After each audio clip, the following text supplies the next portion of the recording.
America ചൈനയ്ക്ക് മുകളിൽ 100% additional tariff പ്രഖ്യാപിച്ചതിന്റെ പശ്ചാത്തലത്തിൽ തിങ്കളാഴ്ചയിലെ ട്രേഡിംഗ് സെഷനിൽ ഇന്ത്യൻ മാർക്കറ്റ് വോളറ്റൈലാകാനുള്ള സാധ്യത വളരെ കൂടുതലാണ്. ചൈനയ്ക്ക് മുകളിൽ 100% അഡീഷണൽ താരിഫ് പ്രഖ്യാപനം വന്നതിന്റെ റിയാക്ഷൻ ഇന്ന് ക്രിപ്റ്റോ മാർക്കറ്റിൽ പ്രകടമായിരുന്നു. ക്രിപ്റ്റോ മാർക്കറ്റിൽ ഹെവി സെല്ലിംഗ് പ്രഷർ വരികയും ബിറ്റ്കോയിൻ ഉൾപ്പെടെയുള്ള പ്രമുഖ ക്രിപ്റ്റോ കറൻസികളുടെ വിലയിൽ 7% ഇടിവ് വരികയും ചെയ്തു. ലോകത്തിലെ രണ്ട് പ്രധാന സാമ്പത്തിക ശക്തികൾ തമ്മിൽ വീണ്ടും ട്രേഡ് വാറിൽ ഏർപ്പെടുന്നത് ഗ്ലോബൽ ട്രേഡിനെയും ഗ്ലോബൽ ഗ്രോത്തിനെയും പ്രതികൂലമായി ബാധിക്കാനും സാധ്യതയുണ്ട്. നിലവിൽ ഇന്ത്യക്ക് മുകളിൽ 50%, ചൈനയ്ക്ക് മുകളിൽ 30% താരിഫാണ് അമേരിക്ക ഏർപ്പെടുത്തിയത്. ഈ താരിഫിനെയാണ് 100% ഉയർത്താൻ തീരുമാനിച്ചിരിക്കുന്നത്. ഇതിന്റെ ഇമ്പാക്റ്റ് ഏറ്റവും അധികം പ്രതിഫലിക്കാൻ സാധ്യതയുള്ളത് ക്രൂഡ് ഓയിൽ മാർക്കറ്റിലാണ്. ആൾറെഡി ക്രൂഡിന്റെ വില 52 വീക്ക് ഹൈയിൽ നിന്നും 24% ഡിസ്കൗണ്ടിലാണ് ട്രേഡ് ചെയ്യുന്നത്. അതേസമയം ചൈനയ്ക്ക് മുകളിൽ താരിഫ് ഉയർത്തുന്നത് ഇന്ത്യൻ മാർക്കറ്റിൽ ഫോറിൻ ക്യാപിറ്റൽ ഇൻഫ്ലോയ്ക്ക് വഴി തെളിയിച്ചേക്കുമെന്നും അനലിസ്റ്റുകൾ പറയുന്നുണ്ട്. അതേസമയം ഇന്ത്യ-US ട്രേഡ് ഡീലിൽ വ്യക്തമായ പുരോഗതി ഇല്ലാത്തത് ഇന്ത്യൻ മാർക്കറ്റിനെ സംബന്ധിക്കുന്ന ഒരു പ്രധാന കൺസേണായി മാറുകയും ചെയ്യുന്നുണ്ട്.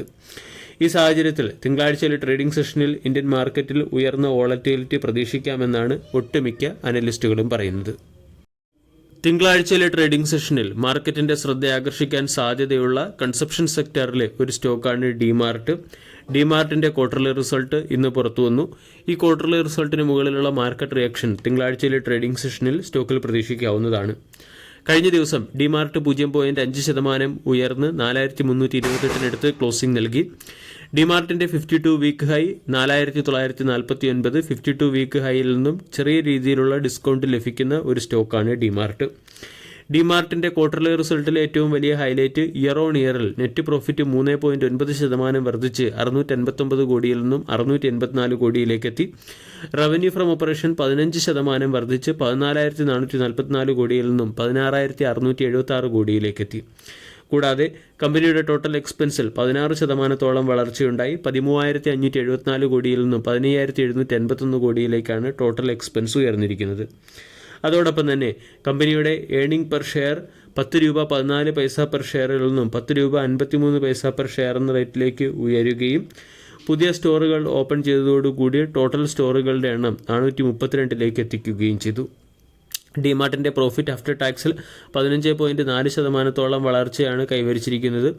കഴിഞ്ഞ വർഷവുമായി താരതമ്യപ്പെടുത്തുമ്പോൾ പ്രോഫിറ്റ് ആഫ്റ്റർ ടാക്സ് 5.1% ഉയർന്നു. കമ്പനിയുടെ ടോട്ടൽ സ്റ്റോർ ഓപ്പണിംഗ് ഗ്രോത്ത് 6.8%-അടുത്തുമാണ്. പുതിയ GST റീഫോംസ് കൺസപ്ഷനെ പ്രൊമോട്ട് ചെയ്യുന്നതായതുകൊണ്ട് ഡിമാർട്ട് ഉൾപ്പെടെയുള്ള സ്റ്റോക്കുകൾ ഡീസന്റ് പെർഫോമൻസ് കാഴ്ചവെക്കാൻ സാധ്യതയുണ്ട്. കൂടാതെ അടുത്ത ക്വാർട്ടറിൽ ഇതിന്റെ ഇമ്പാക്റ്റ് ഡിമാർട്ട് പോലുള്ള സ്റ്റോക്കുകളിൽ പ്രതിഫലിക്കാനുള്ള പോസിബിലിറ്റിയുമുണ്ട്. അതുകൊണ്ട് തിങ്കളാഴ്ചയിലെ ട്രേഡിംഗ് സെഷനിൽ സ്റ്റോക്കിൽ ഒരു മൂവ്മെന്റ് വരാൻ അല്ലെങ്കിൽ ഒരു പോസിറ്റീവ് മൂവ്മെന്റ് വരാനുള്ള സാധ്യതയുണ്ട്. ഡിമാർട്ട് എന്ന സ്റ്റോക്ക് ഇതുവരെ 3500-നും 4500-നും ഇടയിലുള്ള റേഞ്ച് ബൗണ്ട് മൂവ്മെന്റ് ആയിരുന്നു നടത്തിയത്. റീസെന്റ് സ്റ്റോക്ക് 4500 എന്ന റെസിസ്റ്റൻസ് ബ്രേക്ക് ചെയ്യുകയും 5000 വരെ എത്തുകയും ചെയ്തു. അവിടെ നിന്നും സ്റ്റോക്ക് 4500 എന്ന സപ്പോർട്ട് നഷ്ടപ്പെടുത്തി 4320-നടുത്ത് ട്രേഡ് ചെയ്യുന്നു.